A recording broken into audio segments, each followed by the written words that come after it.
ವಿಜಯಪುರ ಗ್ರಾಮದಲ್ಲಿ ಅಕ್ರಮ ಸಾರಾಯಿ ಮಾರಾಟ ದಂಧೆ ಹೆಚ್ಚಾಗಿದ್ದು, ಸಾರಾಯಿ ಮಾರಾಟ ಮಾಡುವವರ ಮಹಿಳೆಯರು ಬೀದಿಗಿಳಿದಿದ್ದಾರೆ.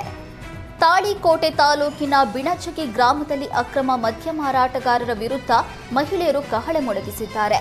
ಅಕ್ರಮ ಮದ್ಯ ಮಾರಾಟಕ್ಕೆ ಕಡಿವಾಣ ಹಾಕುವಂತೆ ಪೊಲೀಸರಿಗೆ ದೂರು ನೀಡಲಾಗಿದ್ದು, ತಕ್ಷಣ ಗ್ರಾಮಕ್ಕೆ ಬಂದ ಪೊಲೀಸರು ಮದ್ಯ ವಶಕ್ಕೆ ಪಡೆದಿದ್ದಾರೆ.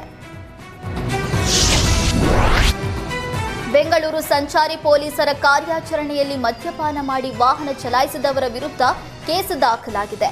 668 ಮಂದಿ ವಿರುದ್ಧ ಪ್ರಕರಣ ದಾಖಲಾಗಿದ್ದು, ಕಳೆದ ಇಡೀ ವಾರ ವಿಶೇಷ ಕಾರ್ಯಾಚರಣೆ ನಡೆಸಿದ್ರು. ಅತಿ ವೇಗದ ವಾಹನ ಚಾಲನೆ ಮಾಡಿದ 185 ಮಂದಿಯಿಂದ 1,89,000 ದಂಡ ವಸೂಲಿ ಮಾಡಲಾಗಿದೆ.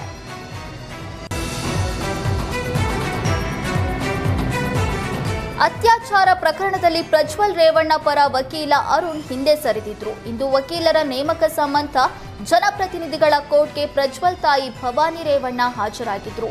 ವಕೀಲರ ಈ ಕೇಸ್ನಲ್ಲಿ ನಿಮಗೆ ಮಾತನಾಡುವ ಅರ್ಜಿ ಸಲ್ಲಿಸುವ ಅಧಿಕಾರ ಇಲ್ಲ ಅಂತ ಜಡ್ಜ್ ಕಟುವಾಗಿ ಹೇಳಿದ್ರು. ಕಳೆದ ವಿಚಾರಣೆ ವೇಳೆಯೇ ಸ್ಪಷ್ಟ ಸೂಚನೆ ನೀಡಲಾಗಿತ್ತು. ಈಗ ಕಾಲಾವಕಾಶ ನೀಡೋದಕ್ಕೆ ಸಾಧ್ಯವಿಲ್ಲ.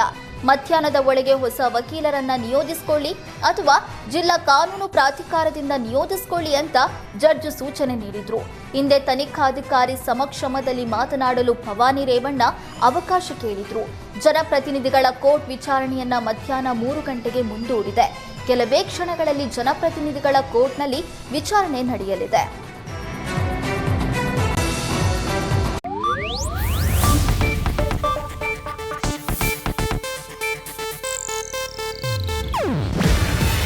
ಇದು ಏಷ್ಯಾನೆಟ್ ನ್ಯೂಸ್ ನೆಟ್ವರ್ಕ್ ಪ್ರಸ್ತುತಿ.